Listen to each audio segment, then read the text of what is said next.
Et oui, je sais encore un montage PC blanc, peut-être que vous en avez marre, mais moi, je m'en lasse pas. Et donc, j'ai vraiment pas résisté à l'idée que Fantex m'a contacté pour tester leur dernière nouveauté, boîtier, alimentation, etc. Donc, on va faire un petit montage PC Fantex full white dans cette vidéo. Enfin, presque full white, hein, parce que la carte graphique est noire. Salut tout le monde, c'est Flo, et j'espère que vous avez la forme. Donc, petit montage PC, on va découvrir toutes les nouveautés Fantex, dont ce boîtier, c'est une nouveauté qui sort aujourd'hui. Donc la configuration sera assez musclée, le rapport performance-prix sera vraiment pas terrible. Je me mettrai quand même les liens en description s'il y a un produit qui vous intéresse dans cette vidéo. Donc c'est un PC assez costaud avec une RTX 3080, etc. Donc j'ai pas voulu racheter une carte graphique exprès pour ce montage. Donc pourquoi j'ai pas voulu racheter? Parce que les cartes graphiques sont beaucoup trop chères. D'ailleurs pour un gamer, je déconseille fortement de dépasser 1000 € actuellement, parce qu'en fin d'année, il y aura des nouveautés. Donc j'aurais bien voulu, même pour mon PC, mais je l'ai pas fait, acheter la RX 6950 XT de chez Sapphire, le modèle pur qui est vraiment magnifique. Donc j'ai hésité à l'acheter pour le mettre dans ce montage et ensuite m'en servir pour mon PC tous les jours, mais voilà, le problème, voilà, c'est qu'en fin d'année, comme je vous ai dit, il y a pas mal de nouveautés. Donc premièrement, on va faire le tour de tous ces composants qui sont devant nous, la plateforme complète. Ensuite, ce que je vais faire, c'est le petit montage, bien sûr, en musique. Je vais essayer de faire assez vite. Donc après, on va faire un petit bilan performance, etc. On va aussi parler du bruit de ce boîtier. Donc je fais un petit peu de place et je vous présente les composants un à un. Déjà, premièrement, ça va être la carte graphique. Donc la RTX 3080, c'est la carte graphique la plus puissante que j'ai actuellement. Comme vous voyez, c'est le modèle MSI Ventus que j'aime beaucoup. Il est vraiment super solide, super robuste. Comme vous avez vu, au niveau de la finition, c'est top. Donc dommage qu'elle soit noire. Et je pense que les prochaines générations d'ailleurs de cartes graphiques seront de plus en plus blanches, également les cartes mères. Parce que le blanc, ça plaît de plus en plus. Bon, après, certains aiment uniquement les configs noirs. Personnellement, moi j'aime bien le blanc parce que c'est vraiment assez clair. En plus de ça, je pense que ça prend moins la poussière. Pour l'alimenter, ce sera 2 connecteurs 8 branches. Elle est vraiment assez rigide. C'est vraiment une config idéale aujourd'hui que je vous présente pour jouer plutôt en 4K. Donc je la mets là devant. Au niveau de la plateforme, j'ai utilisé la plateforme que j'avais mis dans le PC Full Corsair. Donc là, à bord, nous avons le petit Ryzen 9 5900X. Je vous montre la petite boîte là, 5900X. Le prix a baissé, il a moins de 400 €. Il a beaucoup de cœur, donc c'est bien pour faire du jeu, pour faire beaucoup d'applicatifs. Il est vraiment super polyvalent. Donc c'est vraiment un très bon processeur. Je vais le mettre dans mon PC depuis le temps que je le dis, j'ai toujours pas mis. Dans mon PC, j'ai toujours le Ryzen 7 5800X. Donc la carte mère de chez Asus ROG, c'est la Strix B550A Gaming. Donc il y a du blanc, il y a du gris, il y a de l'aluminium, elle est vraiment super bien finie. Donc moi le détail que j'aime bien, c'est la plaque Yoshield ici qui est blanche. Le petit logo, elle est vraiment top finition. Donc avec ça, il y a le petit SSD qui est ici, il est déjà dedans. C'est le MP600 Pro XT de chez Corsair, donc 1 Tera. Franchement, il est monstrueux. En plus de ça, le prix a baissé, c'est à peu près 159 €. On arrive à trouver des promotions. C'est parmi les meilleurs du moment. De toute façon, au niveau du contrôleur, au niveau des puces mémoire, c'est ce qui se fait le top en ce moment. Donc au niveau de la RAM ici, c'est carrément un kit de 32 Go. Donc 32 Go en DDR4 3600, 4 barrettes de 8 Go de la marque Corsair. Donc les Corsair Vengeance. Donc elles sont vraiment magnifiques, hein, noir et blanche, ça va super bien sur cette plateforme. Donc voilà, je vais mettre ça de côté maintenant. Et donc justement, on va parler des nouveautés de la marque Fantex. Donc l'alimentation qui est surdimensionnée, c'est une nouveauté. C'est la AMP 1000 White Edition. Donc c'est la seule en version blanche, en 1000 watts. Donc je ne sais pas pourquoi ils ont sorti uniquement la 1000 watts en version blanche. Dans tous les cas, les câbles sont gainés blancs. Comme on voit ici, c'est 80 plus Gold, garantie de 10 ans. Et surtout, c'est bien précisé, Powered by Seasonic. Donc c'est une alimentation full Seasonic. Donc je ne l'ai pas déballée. On va la découvrir ensemble d'ailleurs. Donc déjà, son prix, hein, 159 €. Je trouve que c'est un petit peu cher pour une alimentation. Mais après 1000 watts, c'est vraiment des cas isolés. 1000 watts, c'est bien si vous avez par exemple une RX 6900 XT, 6950 XT avec un gros processeur et avec de l'overclocking. Donc 1000 watts, c'est pas destiné à tout le monde. Donc à l'intérieur, c'est bien équipé. Il y a des riselants, il y a des petits scratchs. Donc le cordon d'alimentation. Donc tout le câblage Fantex, on va le découvrir tout de suite après. Et moi, ce qui m'intéresse, c'est ici l'alimentation. Donc Fantex, mode hybride, c'est-à-dire au niveau de la ventilation. Et donc au niveau du look, c'est vraiment pas mal, hein. Petit Fantex, donc ça fait un petit peu jaune ici la ventilation, donc c'est du 12 cm, elle est relativement compacte.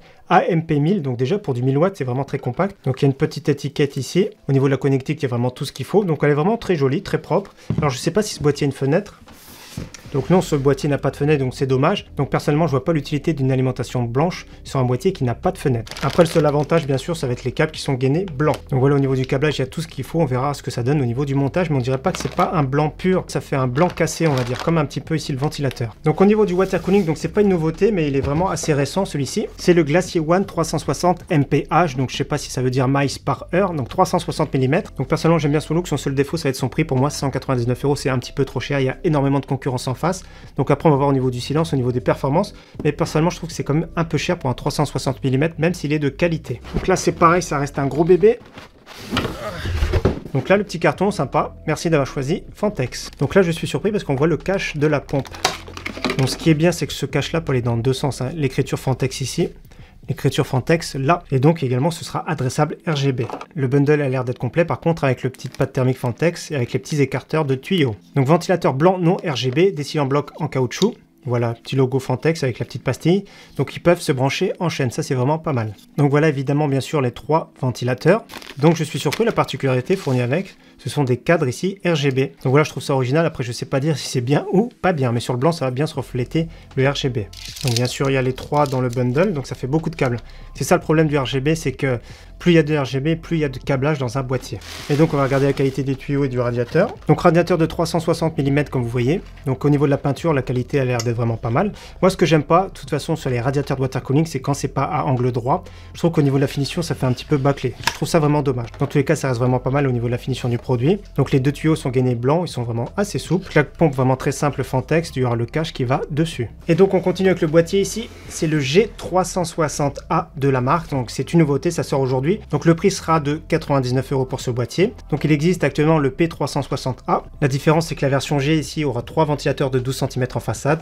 Et la grosse particularité ici, c'est la longueur. Donc il n'est pas immense ce boîtier, mais la longueur est vraiment pas mal. C'est qu'il peut bénéficier ici des radiateurs de water cooling jusqu'à 360 mm sur le top. Donc c'est vraiment très rare et je trouve ça beaucoup plus joli de mettre un 360 mm sur le top. Donc c'est la première fois que je vais vous présenter un boîtier Fantex, mais j'ai présenté régulièrement sur la chaîne des boîtiers de la marque Metallic Gear. Ça fait partie de la même entreprise que Fantex, donc Fantex Metallic Gear. Donc là du verre trempé, je vais le dévisser, je vais faire attention. Comme vous savez, c'est fragile. Ce verre trempé il est quand même assez fin, il faut faire attention parce que c'est fragile. Donc là il y a du film des 2 côtés comme d'habitude, donc il faut les retirer. Et donc elle est assez petite, elle va pas jusqu'en bas. Il y a le cache ici alimentation complet avec marqué Fantex. Il y aura une bande ici RGB, donc je vous ai pas dévoilé avant pour avoir la surprise. Donc RGB en façade, du mesh. Ça c'est vraiment top, le mesh pour laisser rentrer un maximum d'air. Les configurations chauffent de plus en plus.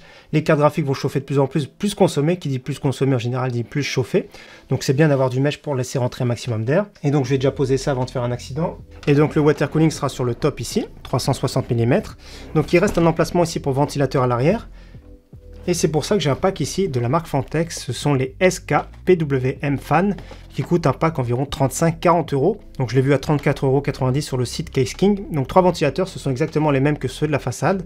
Donc ils sont adressables RGB. Je vais en utiliser qu'un seul malheureusement pour mettre ici à l'arrière. Donc ça va être vraiment très joli. Je vais essayer de synchroniser le tout et piloter directement depuis la façade du boîtier. Donc avec le contrôleur intégré. Dernière précision concernant ce boîtier, c'est qu'il peut accueillir des cartes graphiques vraiment très longues jusqu'à 40 cm. Et si des fois vous vouliez un ventirad, c'est jusqu'à 16,2 cm. Et donc il existe pour ceux qui préfèrent les boîtiers noirs, la version matte black. Donc terminé pour les présentations, maintenant je vais faire le petit montage en musique et on se retrouve tout de suite après.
Alors encore un beau PC, n'est-ce pas? Je sais pas ce que vous en pensez, moi j'aime beaucoup. Donc le bouton power, ouais voilà, juste ici.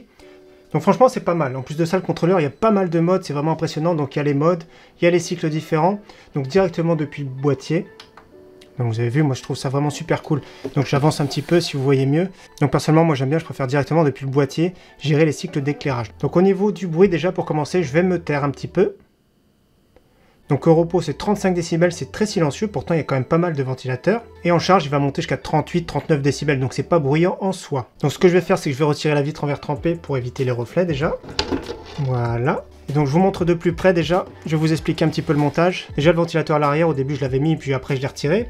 Parce qu'au niveau du water cooling, j'ai préféré mettre les tuyaux de ce côté-là. Après, c'est possible de mettre de l'autre côté. Donc ça rentre vraiment à un poil, c'est vraiment calculé pour. Donc j'avais dit que je préférais les radiateurs avec un angle droit. Donc ici déjà ils sont cachés. Mais s'il y a un radiateur avec des angles droits en plus, donc un petit cache de chaque côté, je pense que c'est très difficile à rentrer. Donc je pense que pas tous les 360 mm vont rentrer dans le boîtier. Il aurait fallu que le boîtier soit un demi centimètre, voire 1 cm plus profond. Et le top, ça aurait été également un demi centimètre ou 1 centimètre un petit peu plus haut. Ça aurait été vraiment l'idéal pour ce boîtier. Donc après, au niveau du RGB, c'est très simple. Il faut tout brancher en chaîne. C'est vraiment cool. Au niveau des ventilateurs, j'ai rajouté un petit hub. Voilà, pour mettre les 3 ventilateurs de la façade directement sur un port de la carte mère, je trouve ça beaucoup mieux. Donc un petit hub comme ça, Deep Cool, c'est à peu près 6-7 €. Donc ça, je vous le conseille si vous faites un montage PC. Et autre petit défaut au niveau du montage, et après on va parler des qualités, c'est au niveau des câbles ici d'alimentation de la carte graphique. J'arrivais pas à les passer en bas, il aurait fallu les passer avant la carte mère. Donc c'est juste un détail et du coup, je les ai passés juste ici à côté. Dans tous les cas, ce build est vraiment super joli. Donc au niveau des points positifs, maintenant voilà, ce boîtier, je le trouve super raisonnable pour 99 €. Il est vraiment bien ventilé, avec ses 3 ventilateurs fournis d'origine, le contrôleur qui va bien, la bonne qualité de fabrication, ce petit blanc mat ici, il est vraiment pas mal. La petite bande ici, RGB aussi sur le côté, c'est vraiment magnifique. Comme vous voyez, même une carte graphique ici assez longue, ça passe sans souci et encore de la place, comme je vous ai dit, jusqu'à 40 cm. Donc maintenant, au niveau des quelques performances que j'ai fait, déjà au niveau de la consommation, 500 watts. Donc j'étais surpris, je pensais pas qu'il allait tirer jusqu'à 500 watts. Donc Ryzen 9, RTX 3080. Donc 500 watts, ça fait la moitié de la puissance de l'alimentation. Donc c'est l'idéal en général pour avoir le meilleur rendement. Donc il y a largement de la marge pour plus tard, pour changer de carte graphique, pour une plus puissante, voire overclocker sans souci. Donc au niveau du bruit, on en a parlé. Au niveau de 3D Mark, 16 272 points. Donc n'hésitez pas à comparer avec vous. Déjà, c'est un très gros score. Et donc après ce test au niveau des températures, le Ryzen 9 a fait 78 degrés. Je trouve que c'est quand même assez élevé pour un 360 mm dans un boîtier ventilé. Et la RTX, ça fait 72 degrés, donc c'est très raisonnable. Donc au niveau du bruit, c'est excellent. Au niveau des températures, c'est un petit peu moins bien. Après, c'est vrai que ce sont des composants qui chauffent pas mal, mais bon, il y a quand même pas mal de ventilateurs dans ce boîtier. Donc ce que je constate, et ce que j'ai constaté la plupart du temps, c'est que les water cooling de 360 mm ne font pas beaucoup mieux que les 240 mm. Après, au niveau du look, ici, c'est nickel, hein, ça prend vraiment tout sa place. Je vais vous montrer juste une petite chose pour terminer, c'est le cable management que j'ai fait. Et donc voilà, c'est super correct, hein, la porte passe facilement, il n'y a pas une place énorme, mais voilà, il y a la grosse goulotte ici qui fait le travail, qui est vraiment super agréable, on peut tout mettre ici. Donc là, ce sont les câbles d'alimentation pour le CPU, mais voilà, tout prend bien sa place, ça rentre sans souci. Et donc, dernier détail qui tue, moi ce que j'aime bien, c'est la petite pompe ici, ça se clip directement dessus, on peut les mettre dans les deux positions, je trouve ça vraiment génial, c'est vraiment très bien pensé par contre. Donc pour conclure, j'aime bien ce boîtier, au niveau du prix, je le trouve, il est vraiment très bien placé. Le water cooling, je le trouve un petit peu trop cher, mais il est vraiment pas mal du tout, donc au niveau du look, hein, 199 €. Au niveau de l'alimentation, il n'y a pas de problème, à 1000 watts, c'est de la fabrication Seasonic, mais voilà, au niveau de cette puissance, c'est destiné quand même à peu de monde, et dommage que la version blanche est uniquement disponible sur la version 1000 watts. Et donc au niveau de ce pack de ventilateurs que j'ai pas utilisé, ce sont exactement les mêmes que ceux dans le boîtier, donc c'est vraiment très bien, ils sont vraiment silencieux, ils sont vraiment très jolis, et donc ils peuvent se synchroniser directement en boucle. Comme j'ai dit, entre 35 et 40 €, c'est vraiment très correct, c'est à peu près ce que fait la concurrence. Et donc encore une fois, merci à tous d'avoir suivi ce montage, n'hésitez pas à me dire ce que vous en pensez bien sûr, donc c'est pas un PC que je vous conseille en soi, parce que le rapport performance-prix est vraiment trop élevé, mais dans tous les cas, il est vraiment super joli. En attendant, merci à tous et à très bientôt sur ma chaîne. Ciao, bye!